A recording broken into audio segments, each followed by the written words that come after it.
Praise the Lord सभी को, मेरे भाइयों बहनों, आप सबका द लॉर्ड्स मिनिस्ट्री में स्वागत करता हूं और परमेश्वर का धन्यवाद करता हूं कि प्रभु ने हम सबको सुरक्षित रखा है और अपने अनुग्रह में हमें संभाल कर रखा। मैं सच में प्रभु का धन्यवादित हूं और विश्वास करता हूं आप सभी लोग अपने अपने स्थानों पर सुरक्षित होंगे। प्रियो, परमेश्वर का वचन 2 कुरिन्थियों 3:17 कहता है कि प्रभु तो आत्मा है और जहां कहीं परमेश्वर का आत्मा है वहां स्वतंत्रता है।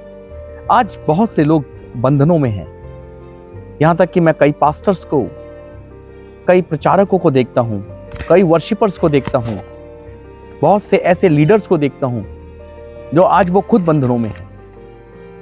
कोई आत्मिक घमंड में है, कोई किसी को अपनी मिनिस्ट्री पर, किसी को अपनी सेविकाई पर, किसी को अपने कार्य करने पर घमंड है और वो एक बंधन है और इस बंधन से छुटकारा पाया जा सकता है। और परमेश्वर का वचन कहता है कि जो व्यक्ति नम्र होगा परमेश्वर उसे बढ़ाएगा। दाऊद की एक खासियत थी, वो एक नम्र व्यक्ति था, इसलिए वो बढ़ाया गया। दानियल एक नम्र व्यक्ति था, इसलिए परमेश्वर उससे बातें किया करता था और अपने दर्शनों से उसको अवगत कराता था। प्रियो, मैं बताना चाहता हूं, आज मुझे और आपको बंधनों से आजाद होना पड़ेगा। यदि आज हम किसी भी बंधन में हैं, चाहे वो घमंड की रीति पर हो, चाहे वो उन विचारों की रीति पर हो जो परमेश्वर के वचन से बिल्कुल परे हैं, तो आज मुझे और आपको इस बात पर विचार करना होगा कि हमें उस आत्मिक घमंड से बचकर रहना है।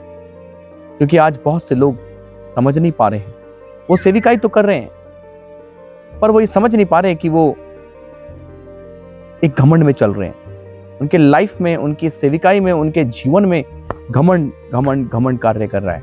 और घमंड सबसे बड़ा हथियार है जो लूसीफर का रहा, जो मसीह विरोधी का रहा, जो मसीह का विरोधी था, जो दुष्ट था।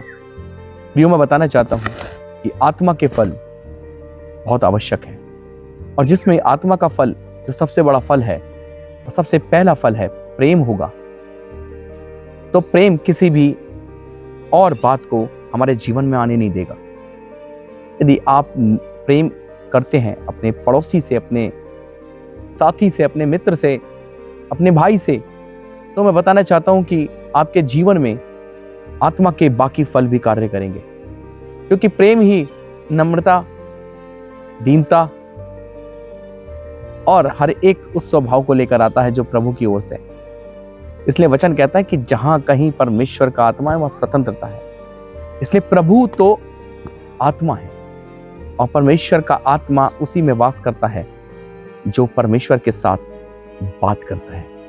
पिता आप सबको आशीषित करे और मैं विश्वास करता हूं यीशु मसीह आपको इस वचन के द्वारा आशीषित कर रहे हैं और आपसे बात कर रहे हैं और ये वचन आप ही नहीं बहुत से लोगों के जीवनों में कार्य करेगा। कृपया हमारे इस चैनल को आप सब्सक्राइब करें और लोगों को शेयर करवाएं। ज़्यादा से ज़्यादा इसको, मैसेज को लोगों तक स्प्रेड करें ताकि लोग ब्लेस हों, आशीषित हों और परमेश्वर के मार्ग पर चलें और प्रेम में बढ़ने पाएं। प्रभु आप सबको आशीषित करें। Praise the Lord.